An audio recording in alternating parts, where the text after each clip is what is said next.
Right guys, so today we're going to be installing some Rock Tamers on the BT-50. Main reason being is we're heading north into WA and NT, and we're planning on doing the Gib and a few of the big tough kind of roads up there. So we want to protect the van, and we've looked at Rock Tamers and Stone Stompers, but pretty much the reason we went Rock Tamers is because of they're available off the shelf. Stone Stompers at the moment are a 5-week wait, so we just don't have that time, so went for Rock Tamers. Heard mixed reviews, but we'll tell you ourselves, and yeah, we'll install them today.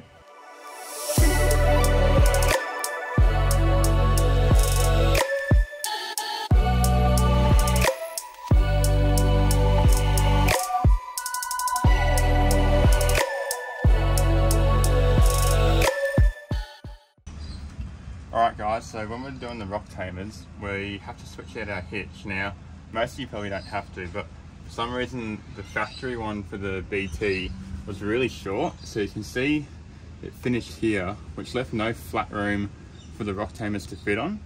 Where you can see on the new one, from the side angle, you've got more room. So you need 50mm I think, or 40mm between there and there, for the Rock Tamer hitch to kind of lock onto.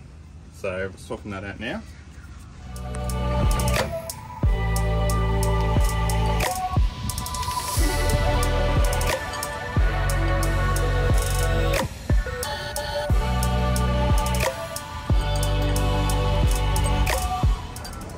Alright, so we've had to move the electric plug for the caravan back a little bit, just so we can get this in further and clear this. But I mean, it's probably different on every car, but yeah. Okay, so we've got to do these bolts up now, and then you'll see that there's another nut in there. So you pretty much do the outside one first, and then this one goes in, and make sure the bolt doesn't come loose.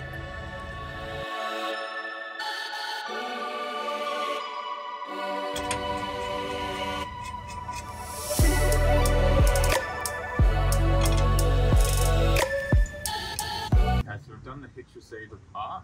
Now we move on to the mud flap. So what we've got to do now is with the Rock Tamer little stainless steel part. I mean, you don't probably have to do it, but makes it look nice. Another thing, I don't know why they wouldn't do it from factory, but anyway, they give you stainless nuts and bolts to do it, so we've got to fit them up on each mud flap, so we'll do that now. So to attach them, you've got 4 parts. So you put the bolt through, and then you put the spacer on, and then you put a washer, and then you do the nylon nut. So you're gonna do that 8 on each mud flap. So we've got the 8 hand tight, and they give you a little star Allen key tool, and then just a 10mm socket, and we'll go around and tighten them all up.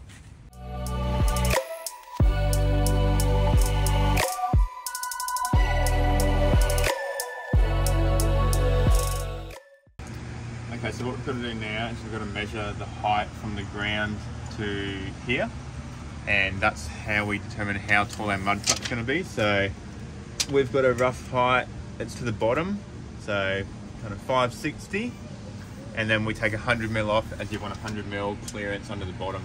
So we'll cut the mud flaps to 460.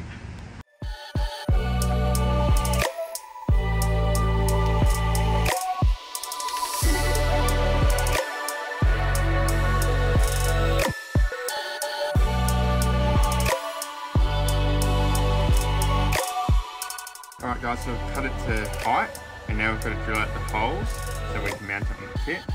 And we're using an 8mm drill bit. They do say to punch it, but I don't have one, so drilling them out. And there's a bit of a trick to cut this because it's so thick and we didn't have the best Stanley knife, but it all gets covered up by the railing, so you don't really see how straight that is. You just got to get it close enough.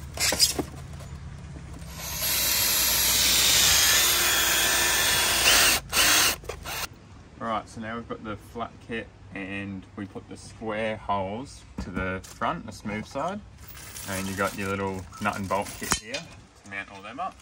So we'll do that now. Okay, so we've put this stainless steel mud flap holder in now.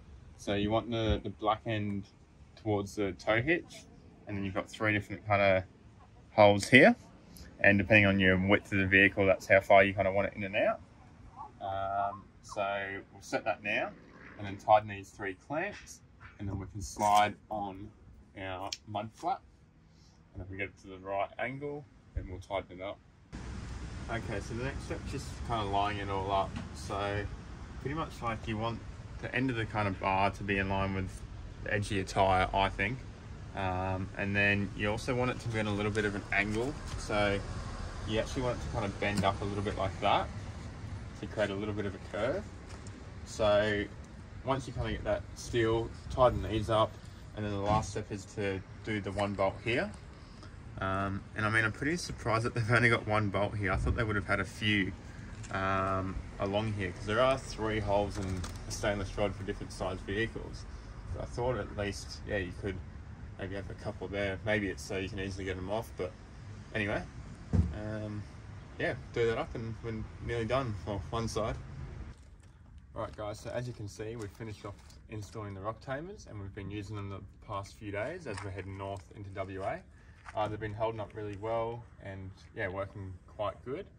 And we didn't install the mesh kit yet because we didn't want to have this big kind of section covered and getting all muddy and dirty as well. But kind of when we hit a long dirt road and we got the van on, we'll definitely chuck this on, but pretty much it mounts into this mud flap and on the top, and that will be it all finished up.